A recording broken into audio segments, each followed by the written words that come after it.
आपल्या शहरातील, जिल्ह्यातील आणि राज्यातील ताज्या बातम्या पाहण्यासाठी TV7 न्यूज चॅनल सबस्क्राइब करा आणि बेल आयकॉनवर क्लिक करा.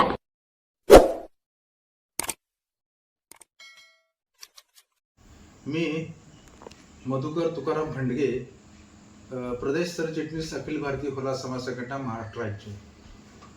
दिनांक 16/6/2026 रोजी माननीय नामदार संजयजी शिरसाट साहेब, सामाजिक न्याय मंत्री यांच्या दालनामध्ये होदार समाजाच्या विविध प्रश्नावर चर्चा करण्यासाठी मीटिंग आयोजित केली होती.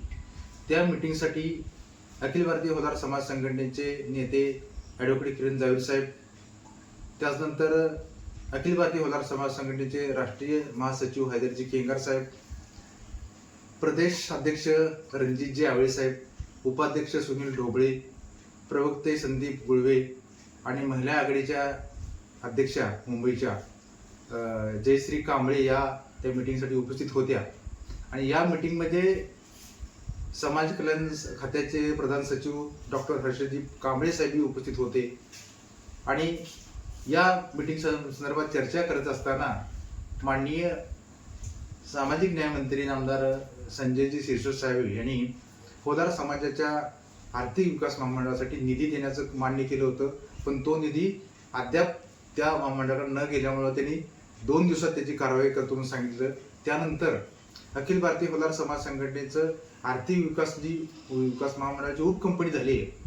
त्या उपकंपनीचं समाजाच्या हितासाठी, समाजाच्या लोकांना सगळ्या गोष्टी समजण्यासाठी त्याचं एक वेगळं माहितीपत्रक काढायला सांगितलं की हे माहितीपत्रक काढून त्याच्यामध्ये समाजाच्या घटकासाठी ज्या ज्या उन्नतीच्या कर्ज योजना आहेत, त्या योजना किती प्रकारच्या आहेत, कशा प्रकारच्या आहेत, ह्या सगळा त्यात उल्लेख केला.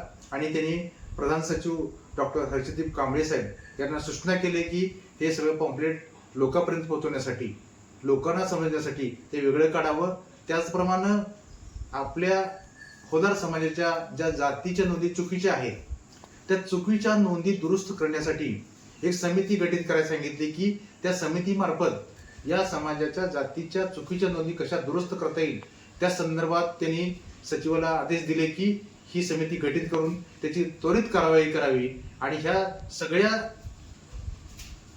प्रश्नाला त्यांनी चांगल्या प्रकारे वाचा फोडली. त्याबद्दल मी माननीय नामदार संजयजी शिरसाट साहेब यांचे मी आभार मानतो. आणि त्यांनी एक होदार समाजाला न्याय देण्याच्या दृष्टिकोनातून योग्य प्रकारे उपाययोजना करण्याचे मान्य केलं.